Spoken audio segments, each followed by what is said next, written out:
The Galactic Enforcement Coalition had cataloged 4,712 sentient species across the known spiral arms. Of all of them, only one had ever laughed when a stun bolt hit them. The facility on Kepler-7 was supposed to be impenetrable.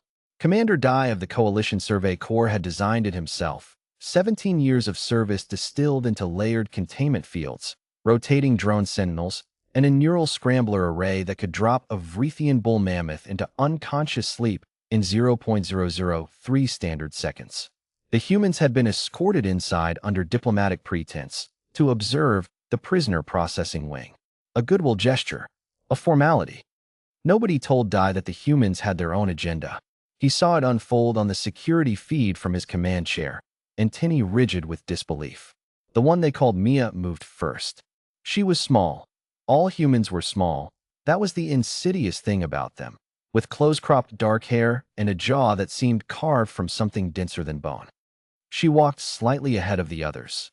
Jack, the tall one with the long scar bisecting his left eyebrow. Joe, whose eyes never stopped scanning the ceiling mounts. New York, who had spent the entire tour with her hands folded behind her back, memorizing door sequences. High, built like a loading mech but quiet as a shadow. And Wah, the youngest, who kept smiling at the drones as if they were pets.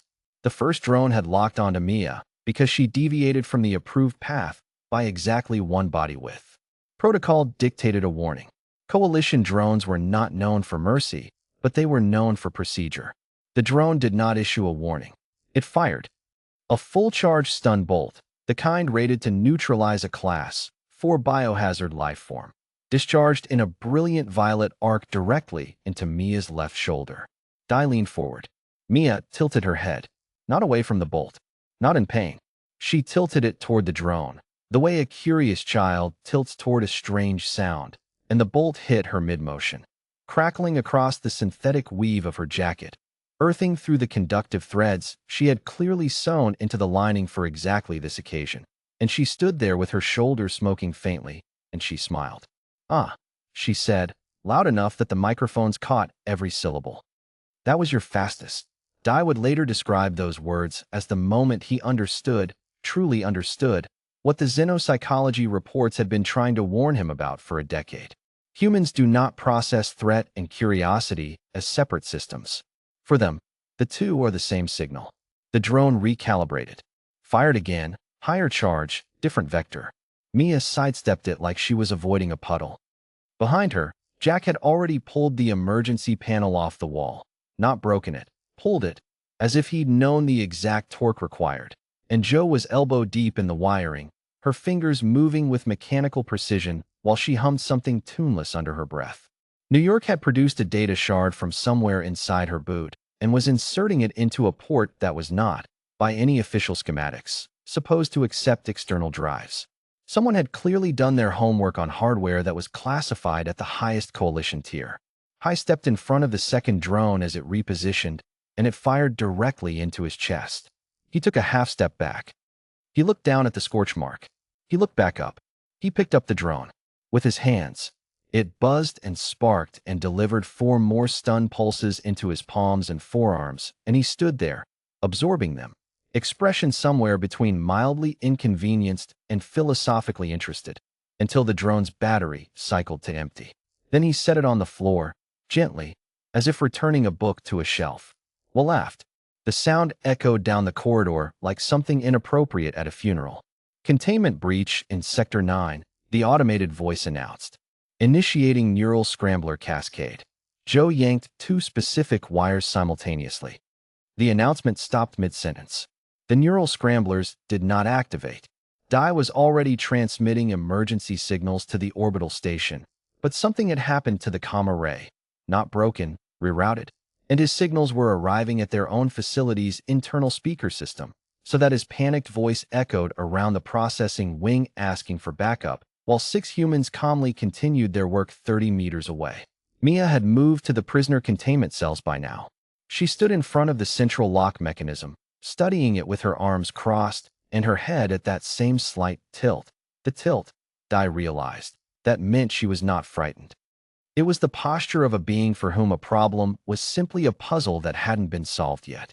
Jack, she called. 40 seconds, he replied, not looking up. You said 30. I found an extra layer. Is it interesting? Very. Then take your 40. She looked back at the lock. New York. New York appeared at her shoulder, already holding the data shard retrieved from the port. The cycle runs on a prime interval sequence. I've mapped the first 14. What's 15? New York smiled. A thin, particular smile that Dai recognized from the Xenopsych files as the human expression labeled satisfaction at confirmed hypothesis. She keyed the sequence. The cell opened. Inside was the reason they had come. A Threlian youth, barely past its first molting, who had been detained on a falsified trafficking charge to leverage its parent clade's asteroid mining contracts. Dai knew this. His superiors knew this. The legal instruments that made it technically permissible were 12 layers deep in Coalition administrative code, drafted by people who had counted on no one caring enough to dig. They had not accounted for humans. They had not accounted for the particular and baffling human tendency to care about strangers with the same ferocious intensity they cared about their own offspring. No evolutionary model adequately explained it. The xenopsychology teams had 17 competing theories. None of them mattered right now. Mia crouched to the Threlian's level, a thing that required genuinely impressive joint flexibility, and said something in a dialect of Threlian trade pidgin that was not in any public lexicon, which meant someone had spent considerable personal time learning it for exactly this moment. The youth made a sound that translated approximately as "Are you real?" Very, Mia said, in the Threlian tongue, with the correct tonal register for "I promise." Hai was already wrapping his jacket around the youth's carapace, not because it was cold, but because the gesture itself communicated safety in a cross-species way that no linguist had ever formally documented, but every sentient being seemed to understand. Wa held out his hand. The Threlian took it. They left the way they came, through the front. The remaining drones tracked them, did not fire. Something in the earlier exchange had apparently caused the targeting system to flag the human biometrics as anomalous threat level. Recalibration required and suspend engagement pending supervisor review. The supervisor was Dai. Dai watched them walk out through the main atrium. 6 humans and 1 rescued youth, unhurried, as the emergency lights pulsed red around them. Mia paused at the exterior door and looked directly at the camera. Directly at him. She did that tilt again. Then she smiled.